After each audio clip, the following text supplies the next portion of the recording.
శ్రీ గురుభ్యో నమః. రామేశ్వరం తమిళనాడు రాష్ట్రంలో రామనాథపురం జిల్లాలో ఒక పట్టణం. ఈ పట్టణంలో రామనాథస్వామి దేవాలయం ఉంది. తమిళనాడు రాజధాని చెన్నైకి ఇది 572 కిలోమీటర్ల దూరంలో ఉన్న పట్టణం.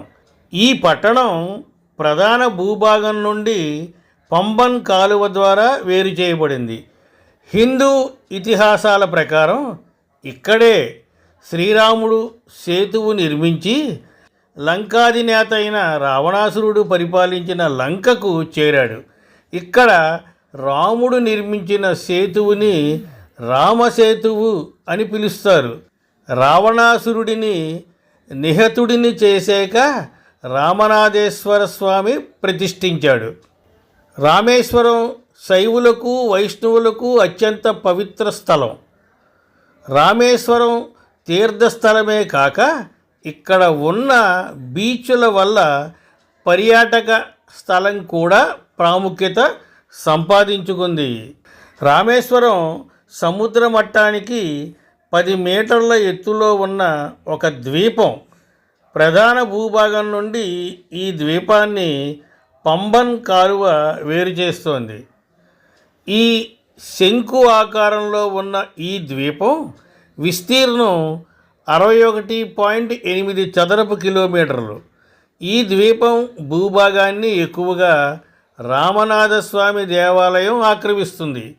ఈ దేవాలయం ద్రవిడ శిల్పకళా చాతుర్యానికి ఒక మచ్చుతునక.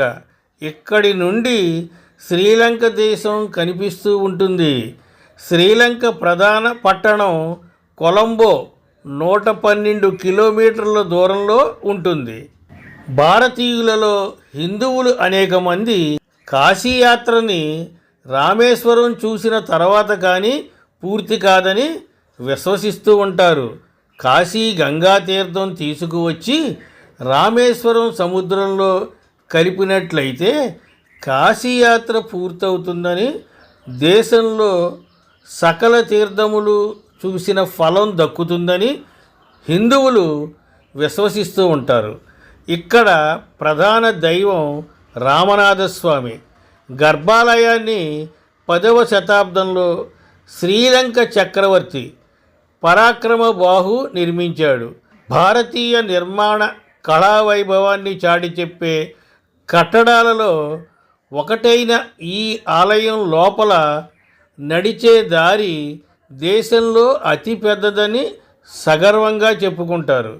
12వ శతాబ్దం నుండి ఈ ఆలయ నిర్మాణం వివిధ రాజులు నిర్మించారు. ఆలయంలోని పెద్ద భాగమైన నడవ లేక గర్భగుడి తరువాత ఉన్న ప్రాకారం 1219 అడుగుల 3.6 మీటర్ల ఎత్తైన వైభవంగా అలంకరించబడినది. 12వ శతాబ్దం నుండి ఈ ఆలయ నిర్మాణం వివిధ రాజులు నిర్మించారు.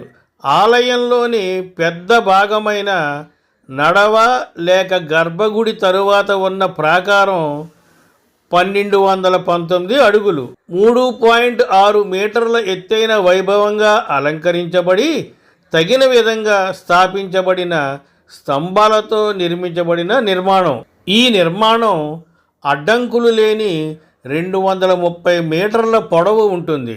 రామచంద్రుడు నిర్మించినట్లుగా చెప్పబడుతున్న వంతెన ఉన్న ప్రదేశాన్ని సేతుకరే అంటే సేతు తీరం అంటారు. రామాయణంలో వర్ణించబడిన ఈ సేతువును రామేశ్వరం సమీపంలో ఉన్న ధనుష్కోటి నుండి శ్రీలంకలో ఉన్న తలైమన్నార్ వరకు నిర్మించబడిందని పురాణాల కథనం. దక్షిణ భారతదేశంలో ఉన్న దేవాలయాల వలె రామేశ్వరంలో ఉన్న రామనాథస్వామి దేవాలయ ప్రాకారం 4 వైపులా పెద్ద ప్రహారీ గోడలతో నిర్మితమై ఉంది. తూర్పు నుండి పశ్చిమ ప్రాకార గోడల మధ్య దూరం 865 అడుగులు, దక్షిణం నుండి ఉత్తర ప్రాకార గోడల మధ్య దూరం 657 అడుగులు. దేవాలయానికి 4 దిక్కుల పెద్ద పెద్ద గాలి గోపురాలు ఉన్నాయి.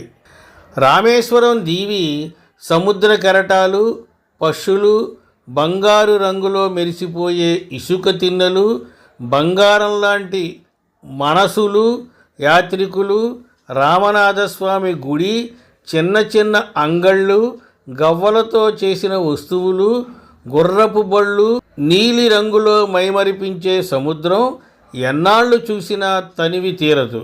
రామేశ్వరం ఒక ఆధ్యాత్మిక ప్రదేశమే కాదు, అంతకంటే అద్భుతమైనది కూడా. తమిళనాడులో ఉన్న ఒక దీవి.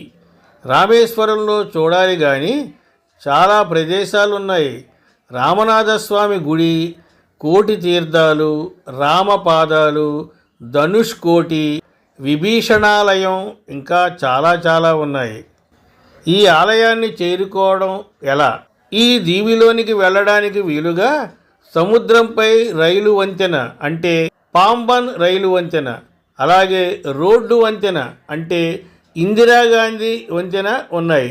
ఈ వంతెనలు సుమారు 2.5 కిలోమీటర్లు సముద్రంపై నిర్మించబడ్డాయి. రైలు వంతెన ఓడలు వచ్చినప్పుడు రెండుగా విడిపోతుంది. ఇక్కడ సముద్ర ఒడ్డున కూర్చుని సూర్యోదయం, సూర్యాస్తమయం చూస్తూ ఆ అనుభూతి అనుభవిస్తే మనసుకు ఎంతో ప్రశాంతత చేకూరుతుంది. చెన్నై నుండి రామేశ్వరానికి రోజువారీ రైళ్ళు ఉన్నాయి. రామేశ్వరం ఇది ఒక ప్రసిద్ధ శైవ క్షేత్రం. ఇక్కడ శ్రీ కృత్య రామనాథస్వామి వారు ఉన్నారు. కాలక్రమేణా ఈ గుడి ఉన్న ప్రాంతం గుడిమూల కండ్రిక గ్రామంలో కలుపబడింది. ఈ గ్రామంలో రంగనాథ, శ్రీరామ, ఎల్లమ్మ, గంటలమ్మ ఆలయాలున్నాయి. ఇక్కడ జిల్లా పరిషత్ పాఠశాల శ్రీ బళ్ళ శ్రీరాములు గ్రామస్తుల సహకారంతో నిర్మించబడింది. బైర్రాజ్ ఫౌండేషన్ వారు మంచి అభివృద్ధి కార్యక్రమాలు చేపడుతున్నారు. స్వస్తి, శుభమస్తు.